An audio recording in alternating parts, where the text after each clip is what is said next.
स्वागत है सभी मित्रों का पतंजलि योग सूत्र भाग एक। और उसके आज हम 70वें प्रवचन में हैं। आज चौथा दिन है और पेज नंबर है 356। तो भगवान कहते हैं कि ब्रह्म का अर्थ होता है कि खुली आंखों का सपना। लेकिन हर कोई इसी ढंग से सपने देख रहा है। तुम एक स्त्री को देखते और तुम सोचते हो कि वह परम सुंदरी है।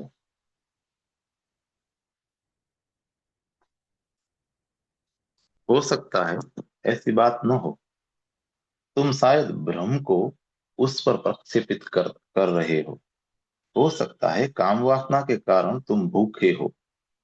तब ऊर्जा होती है और तुम मोहित होते हो। 2 दिन के बाद 3 दिन के बाद स्त्री साधारण दिखने लगती है। तुम सोचते हो कि तुम्हें धोखा दिया गया है। कोई नहीं दे रहा है तुम्हें धोखा सिवाय तुम्हारे स्वयं के। तुम सम्मोहित हो गए थे। प्रेमी एक दूसरे को मोहित करते हैं। वे सपने देखते हैं खुली आंखों से और फिर वे हताश हो जाते हैं। किसी का दोष नहीं होता। ऐसी तुम्हारी भी अवस्था है। पतंजलि कहते हैं कि ब्रह्म तिरोहित हो जाएगा यदि तुम ध्यान पूर्वक ओम का जप करो। कैसे घटेगा यह? ब्रह्म का अर्थ होता है स्वप्नमयी अवस्था। वह अवस्था जहां तुम खो जाते हो। तुम अब होते ही नहीं, केवल सपना होता है वहां। यदि तुम ओम का ध्यान करो और तुम ओम का नाद निर्मित कर लेते हो और तुम होते हो एक साक्षी। तुम हो वहां। तुम्हारी मौजूदगी किसी सपने को घटित नहीं होने देती है। जब कभी तुम मौजूद हो तब कोई सपना नहीं होता। जब कभी सपना मौजूद होता है तो तुम नहीं होते हो। दोनों साथ साथ नहीं हो सकते। यदि तुम होते हो वहां तो सपना तिरोहित हो जाएगा या तुम्हें तिरोहित होना होगा। तुम और सपना दोनों एक साथ नहीं बने रह सकते। स्वप्न और जागरूकता कभी नहीं मिलते हैं। इसलिए भ्रम तिरोहित हो जाता है ओम के नाद का साक्षी बनकर। असमर्थता असमर्थता दुर्बलता भी निरंतर अनुभव की जाती है। तुम स्वयं को निस्सहाय अनुभव करते हो। यही है असमर्थता। तुम अनुभव करते हो कि तुम कुछ नहीं कर सकते, कि तुम व्यर्थ हो, किसी काम के नहीं। तुम दिखावा करते होगे कि तुम कुछ हो, लेकिन तुम्हारा दिखावा भी दिखाता है कि गहरे में तुम नाकुचपन को महसूस करते हो। तुम शायद दिखावा करो कि तुम बहुत शक्तिशाली हो, लेकिन तुम्हारा दिखावा और कुछ नहीं है सिवाय एक छुपाव के। मुल्ला नसरुद्दीन एक शराब खाने में दाखिल हुआ, अपने हाथ में एक कागज लिए हुए, और घोषणा कर दी, ये रहे उन लोगों के नाम जिन्हें मैं पीट सकता हूँ। कोई 100 नाम थे वहां। एक आदमी खड़ा हो गया। वह छोटा सा आदमी था। मुल्ला उसे पीट सकता था, लेकिन उस आदमी के पास उसकी पेटी के इर्द गिर्द 2 पिस्तौलें थी। वह अपने हाथ में पिस्तौल लिए निकट आया और कहने लगा, क्या मेरा नाम भी है वहां? मुल्ला ने उसकी ओर देखा और बोला, हाँ। वह आदमी कहने लगा कि तुम मुझे नहीं पीट सकते। मुल्ला बोला कि तुम्हें पक्का विश्वास है? वह आदमी बोला, पक्का, बिल्कुल पक्का विश्वास है, जरा देखो तो। और उसने पिस्तौल दिखा दी। मुल्ला बोला, तो ठीक है, मैं इस सूची में से तुम्हारा नाम काट दूंगा। तुम दिखावा कर सकते हो कि तुम बहुत शक्तिशाली हो, लेकिन जब कभी तुम्हें सामना करना पड़ता है तब तुम अनुभव करने लगते हो निसहायता और शक्ति विहीनता। आदमी दुर्बल है क्योंकि केवल संपूर्ण ही शक्तिशाली हो सकता है। आदमी नहीं, कोई अंश शक्तिशाली नहीं हो सकता है। केवल परमात्मा ही शक्तिशाली है। आदमी होता है दुर्बल।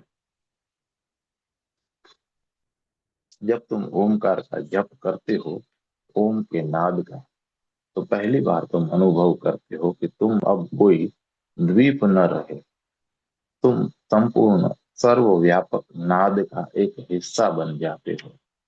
पहली बार तुम स्वयं को शक्तिमय अनुभव करते हो। लेकिन अब इस शक्तिमयता को हिंसात्मक होने की आवश्यकता नहीं होती है, आक्रामक होने की आवश्यकता नहीं होती है। वस्तुतः एक शक्तिशाली आदमी कभी भी आक्रामक नहीं होता।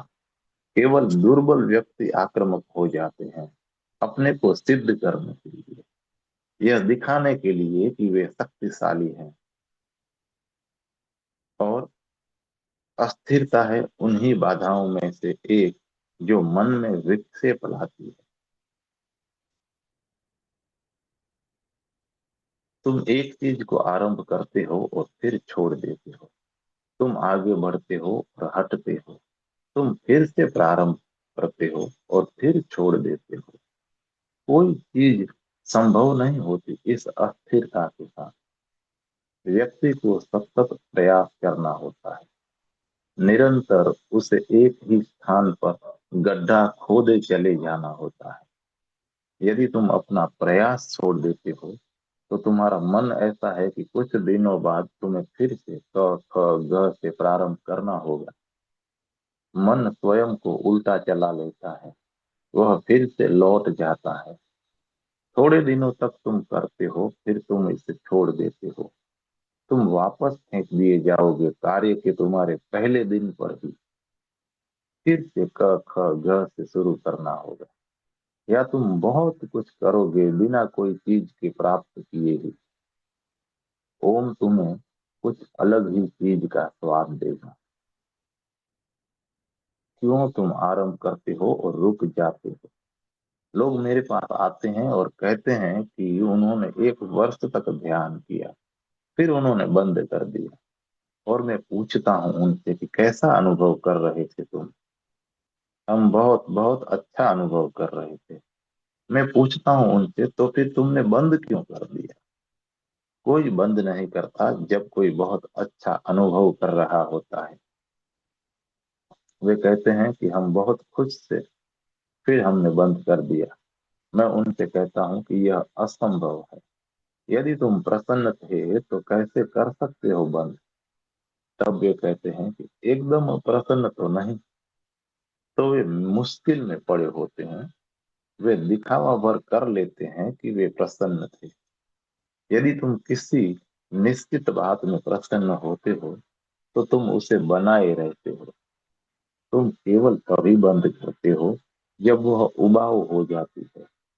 एक ऊब एक प्रसन्नता होती है। पतंजलि कहते हैं कि ओम के द्वारा तुम पहला स्वाद पाओगे, संपूर्ण समष्टि में समा जाने का। वही स्वाद तुम्हारी प्रसन्नता बन जाएगा और अस्थिरता चली आएगी। इसीलिए वे कहते हैं कि ओम का जाप करने से, उसका साक्षी बनने से सारी बाधाएं गिर जाती हैं। दुख, निराशा, कंपकंपी और अनियमित श्वसन विक्षेप युक्त मन के लक्षण हैं। ये होते हैं लक्षण। दुख का अर्थ ही होता है कि तुम सदा तनाव से भरे होते हो, चिंताग्रस्त होते हो, सदा बंटे हुए, बिखरे हुए होते हो, हमेशा चिंतित मन लिए, हमेशा उदास निराश भाव में होते हो। तब सूक्ष्म कंपी होती है देह ऊर्जा में। क्योंकि जब देह ऊर्जा एक वर्तुल में नहीं चल रही होती है, तुम में होता है, तब तुम में होता है सूक्ष्म कंपन, एक कंपी और अनियमित श्वसन भी। तब तुम्हारा श्वसन लयबद्ध नहीं हो सकता है। यह एक अनियमित श्वासोश्वास होता है। यह लक्षण है विक्षेप युक्त मन के। और इसके विपरीत लक्षण होते हैं उस मन के जो केंद्रीभूत होता है। ओम का जप तुम्हें केंद्रित बनाएगा। तुम्हारा श्वसन लयबद्ध हो जाएगा।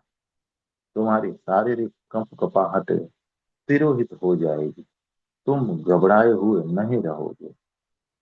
उदासी का स्थान एक प्रसन्न अनुभूति ले लेगी।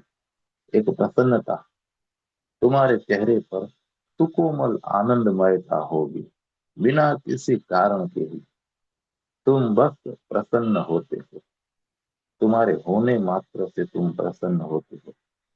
मात्र सांस लेते हुए ही तुम प्रसन्न होते हो। तुम कुछ बहुत ज्यादा की मांग नहीं करते।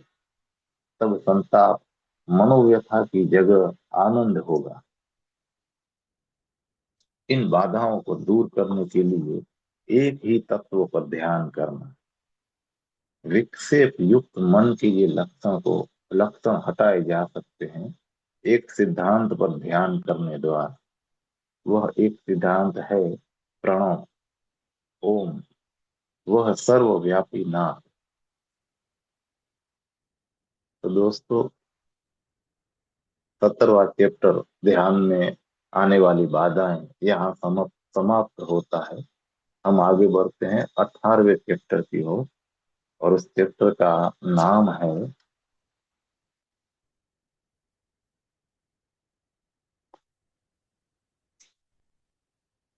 ओम के साथ विसंगति से संगीत तक। इसमें साधकों ने इस ओम के ऊपर ध्यान के संबंधित प्रश्न पूछे हैं भगवान से।